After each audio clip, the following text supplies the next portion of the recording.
चलिए, मैं बात कर रहा हूँ रामदेव अग्रवाल जी से और बहुत शानदार हमारी शुरू में बात हुई। अब क्योंकि हम टॉपिक है big bold ideas. Ramdev sir, जब मैं इस इंटरव्यू से पहले आपके साथ आपके केबिन में बैठ के थोड़ा टाइम स्पेंड कर रहा था, उसमें आपने एक बहुत इंटरेस्टिंग आइडिया दिया मुझे कि जो सरकार को करना चाहिए, क्योंकि इतना पैसा मार्केट को चेज़ कर रहा है, इसको कहीं ना कहीं तो लगाना होगा ना। तो आखिरकार बेचेगा कौन? पेपर की सप्लाई वो बहुत इंपॉर्टेंट है। आपका एक आइडिया ये है कि जो 75% मिनिमम पब्लिक होल्डिंग है, उसको कम करके 51% पे लाया जाए। ऐसा क्यों समझते हैं आप? देखिए, अभी जो हमारे पास 4000 कंपनी लिस्टेड है, हाँ। वो बहुत है। उससे ज़्यादा और कंपनी लिस्ट करने की जरूरत नहीं। आएंगे, नई कंपनीज आएंगी, वो भी वेलकम है, there also welcome, more the merrier. लेकिन अभी इमीडिएटली देखिए, आपका फ्लो हो गया मेरे ख्याल से anywhere between 6 to 12 lakh crore per annum fresh flow आ रहा है रिटेल से। तो आपका SIP 20-25 हज़ार करोड़ हो गया, आपका म्यूचुअल फंड का लास्ट मंथ 40 हज़ार करोड़ है, मतलब 30-35 हज़ार भी समझो तो आपका EPFO, आपका इंश्योरेंस, आपका डायरेक्ट HNI सब मिलाकर। हाँ। तो कम से 50 हज़ार करोड़ तो होते ही है, हाँ। If not 60-70,000। हाँ। तो आपको 6 से 12 लाख करोड़ और बढ़ते आ रहा है तूफान। हाँ, ये वही हर महीने बढ़ रहा है, हर महीने बढ़ रहा है। तो हाँ। इसी कारण से 2.5% per month on month increase है। हाँ, हाँ। हाँ। हमने निकाला है हाँ। 2 से 2.5% मंथ ऑन मंथ हाँ। कंपाउंडेड। हाँ। ओके, तो ये क्या रास्ता कितना बड़ा है हमको नहीं मालूम, हाँ। क्योंकि अभी तो सिर्फ 160 मिलियन है। मेरे हिसाब से 300 मिलियन तो अगले 3-4 साल में होना ही है। 300 मिलियन डीमैट अकाउंट्स। वाह। हाँ, एक्टिव। तो और वो एक्टिव मतलब हाँ। रजिस्टर्ड। हाँ। अब उसमें एक्टिव पैसे जितना भी होगा, हाँ। लेकिन उससे क्यूमुलेटिव फ्लो जो है ना, हाँ। वो बहुत अलग ढंग से आएगा। हाँ। अच्छा, सेबी और भी बहुत ट्राई कर रहे हैं कि भाई स्मॉल टिकट जो शैशे जो बन रहा है म्यूचुअल फंड का, 200-250-300 रुपये वाला भी अंदर लेके आओ, कंपलसरी करो, तो उससे जो बॉटम ऑफ द पिरामिड से जो पैसा आएगा, हाँ। उसकी गिनती तो बहुत रहेगी, अमाउंट छोटे रहेंगे लेकिन बहुत मतलब ज़्यादा शेयर नंबर इतना होगा कि उससे वो मतलब हाँ। एक रिवोल्यूशन चल रहा है। हाँ। ओके, वो एक बहुत ज़बरदस्त काम किया सरकार ने। हाँ। ओके, अब वो आया, उसको हार्नेस कैसे करें?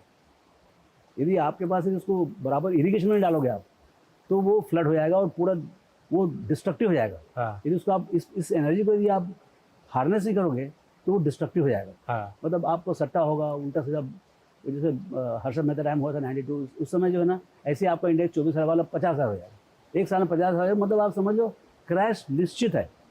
और जब ऐसा क्रैश होगा कि 5-10 साल तक, और स्कैम सब कुछ होगा, तो हाउ डू, यदि क्या बहुत अच्छा कंट्रोल है, डिजिटली कंट्रोल्ड है, and every single trade is passing through, it is T+1, full settlement is happening, margining हो रहा है, मार्क टू मार्केट हो, सब कुछ हो रहा है। हाँ।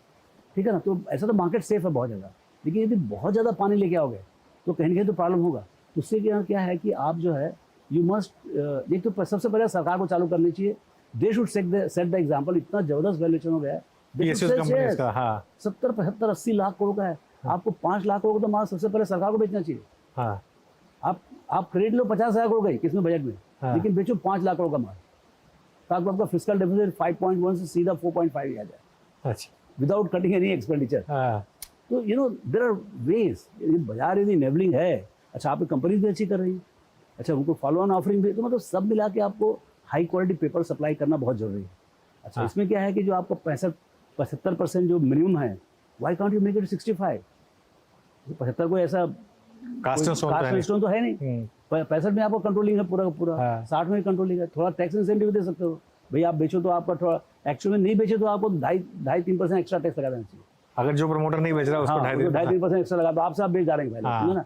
तो मतलब सब मिला के आपको फ्लोट बढ़ानी पड़ेगी। दबानी सर गुस्सा हो जाएंगे आपसे। अरे भाई, उनको क्या अंतर पड़ता है, उनको तो। सो मैं क्या बोल रहा हूँ कि नहीं, हमारा खुद का 70% है। अच्छा। तो हमको भी करना पड़ेगा। तो मैं क्या बोल रहा हूँ कि इससे फ्लोट बढ़ेगा, इससे क्वालिटी पेपर बढ़ेगा। क्वालिटी पेपर, दूसरा वैल्यूएशन में थोड़ा ये होगा, जो अभी जो कंसर्न है ग्लोबली, वैल्यूएशन बहुत ज्यादा है करके। क्योंकि वही फ्लोट घूम रहा है, कोई फ्लोट 100 का पी है, सभी क्या मतलब है, लेकिन अगर आप कह रहे हैं नया पेपर आएगा तो वो थोड़ा कम वैल्यूएशन पर आएगा, ऑटोमेटिकली पूरा हिसाब पीटी आएगा, because then supply will more than demand. हाँ। You have to create more supply than demand. सरकार ही कर सकती है। अब सबसे ज्यादा तूफान तो हो रहा है सरकारी कंपनी में। अरे सरकार छाप के भेजना चाहिए। सरकार तो क्या अंतर पड़ता है, सरकार 25% भी आ जाए तो क्या अंतर पड़ता है, सरकारी कंपनी सरकारी रहेगी। तो क्या है कि supply of paper is very important. पहले डिमांड प्रॉब्लम था कि भाई 2020 तक क्या था कि there were not enough demand, now there is a not enough supply, and that too high quality supply. आप यदि कचरा पेपर दोगे तो बेचारों की हालत खराब हो जाएगी। It will bad treatment to the retail investor. तो मैं तो बोल रहा हूँ कि अच्छी कंपनी को जो है ना कंपलसरी आप फोर्स करो कि भाई वो पेपर रिलीज करें। तो उसी कारण से क्या है, market will take care of it. Self correcting mechanism है मार्केट, इसमें आप सप्लाई बढ़ाओ, डिमांड बहुत आ रहा है और मेरे को लगता है 10 साल तक डिमांड आएगा। यदि आप ऐसे ही 75 टका में बैठे रहोगे तो पता नहीं क्या होगा भाव।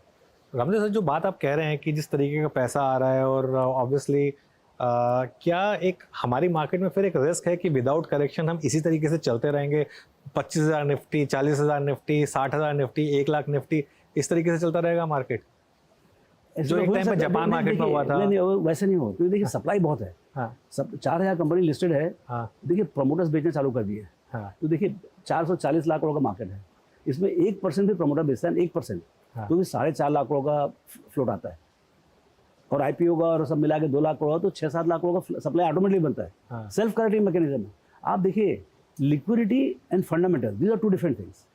लिक्विडिटी से आप डिमांड खड़ा कर सकते हो, बट वैल्यूएशन से सप्लाई आएगी। आप उल्टा सीधा वैल्यूएशन करोगे तो एफआई पूरा माल बेच के निकल जाएंगे, और उसके पहले प्रमोटर बेच के निकल जाएंगे, तो आपके हाथ में खाली पेपर ही पड़ा रहेगा। But valuation finally will be dependent on earnings, corporate earnings. अब वो कैसे शेप अप होता है, how much money goes into real economy, how much goes into real consumption, and then based on that how the corporate activity builds up, वो सब अब क्या है, ये सब चीज़ तो मालूम नहीं किसी को। ये देखिए जो हो रहा है ये हिस्ट्री है, मैं बताऊँ ये पूरा का पूरा ये अपने आप में इतिहास है जो हो रहा है, जो हम इस समय जी रहे हैं वो इतिहास है। बिल्कुल बिल्कुल, हाँ। And it is a golden moment of the history, and next 10 years can completely change the economics of the country, current account deficit, your capability to fund large projects. क्या ये equity market लोगों को poverty से बाहर लाने में भी help कर सकती है? देखिए आपका यदि इंडस्ट्रियल, आपका जीडीपी ज्यादा जोर से बढ़ेगा, इन्फ्लेशन कम रहेगा, automatically you go to the bottom of the pyramid. उनके बिना काम क्या होना है? भाई आपको जो मिनिमम वेजेस है, जो आपको 300 रुपए 400 रुपए पर डे है, why can't it be 300 rupees per hour? Real विकसित भारत कब होगा? जब आपका minimum wages should be at least $2-3 per hour. बिल्कुल, है ना, 300 रुपए, तभी मजा है, वरना मतलब आप हमको तो ठीक है ना यार, एग्जैक्टली, ठीक बात है। तो वो जो बॉटम ऑफ द पिरामिड है, जहाँ पर 100-150 लोग हैं, 150 करोड़ लोग हैं, labour party, why the women don't come? Because it is not worth coming. 300 रुपए 200 रुपए देते हो, दिन भर बेचारी काम करे, यू नो। तो आप जब उनको दोगे 300 रुपए पर आवर, उसके लिए इकोनॉमिक दम चाहिए ना। आपका डिफिकल्टी ऑफ डूइंग बिजनेस, जो ईज ऑफ डूइंग बिजनेस है, जो क्रेजी कंसेप्ट है, difficulty of doing business in India निकालना चाहिए, यू नो। तो उसमें एक सजेशन था कि भाई आप जो टैक्स रेट कम नहीं करने का, आई डोंट वांट टू पे इवन अ पेनी लेस टैक्स। टैक्स जितना उतना ही रखो, लेकिन टैक्स एडमिनिस्ट्रेशन को कंप्लीट ओवरऑल करो। My judiciary, my tax dispute, my trust with the harassment ना हो बेसिकली। हैरेसमेंट तो बड़ा हार्श वर्ड हो गया, बट बेचारे वो भी हरास नहीं करते, लेकिन they are stuck in the systems. ये प्रोसेस इज पनिशमेंट वाली बात है ना, मतलब कई बार प्रोसेस ऐसे उल्टे से, जैसे मैं बता रहा हूँ ना, क्या क्या चेंज हो सकता है। आपका केवाईसी का जो डिफिकल्टी था, that held back the development of capital market for very long time. We could have, I mean, we kept on complaining about KYC difficulties, but when it got resolved, Covid के बाद, Covid में digital onboarding हुआ, आज आपको 4-4 million customer आ रहे हैं।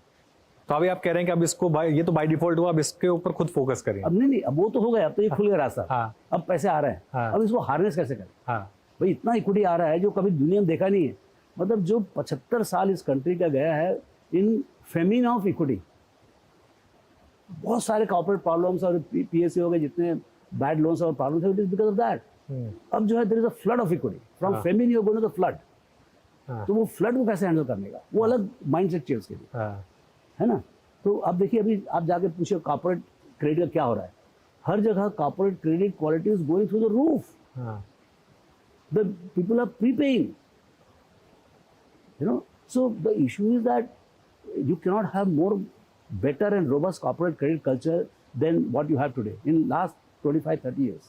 So उसी कारण से आपका public sector bank, private sector bank, सबका क्रेडिबिलिटी इज वेरी हाई। तो अब ये इस सिचुएशन में what exactly should be done so that this can be harnessed.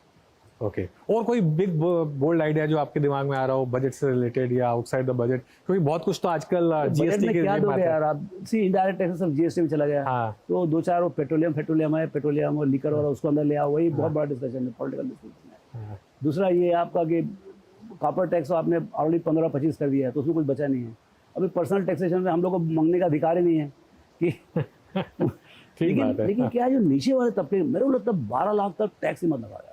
12 lakh तक? 12 लाख तक एकदम टैक्स फ्री कर दो। हाँ। ना तो उनके लिए tax authorities exist, vice versa, you know, पूरा कंजर एकदम साफ है। काफी लोग टैक्स नेट से बाहर हो जाएंगे। हाँ, अच्छा है ना, आप देख लो, कैलकुलेट कर लो, उनके पास तो सब डेटा कट है। मेरे अंदाज नहीं कितना जाएगा, बट यदि 25, 30, 40 हज़ार को होना, they should do it, worth doing it. Even if 0.5% of GDP, that is 60,000, 1% of GDP is 3 lakh crore.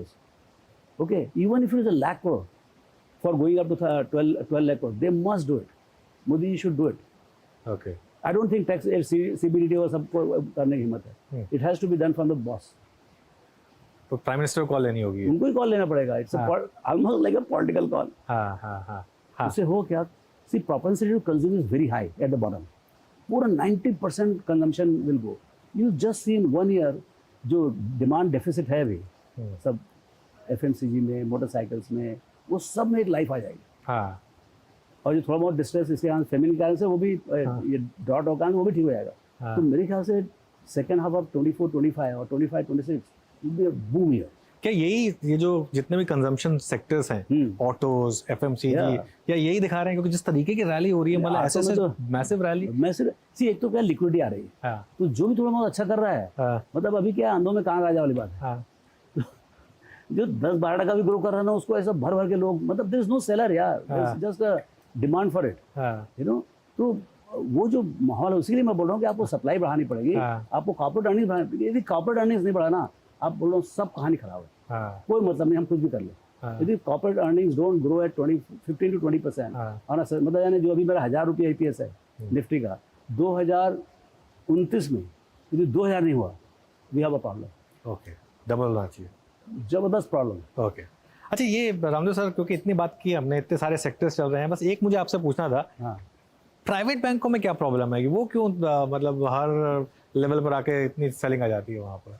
एक तो FI ओन्ड है, हाँ, बहुत प्रीडोमिनेटली FI ओन्ड है, तो उनको बेचने का है, तो वो बेच तो यही रहे वो, so that is one. Second, as far the corporate earnings are concern, मतलब जो बैंक्स के, मतलब सबके नहीं, but predominantly cost of liability is going up, because good chunk of savings are coming into the markets.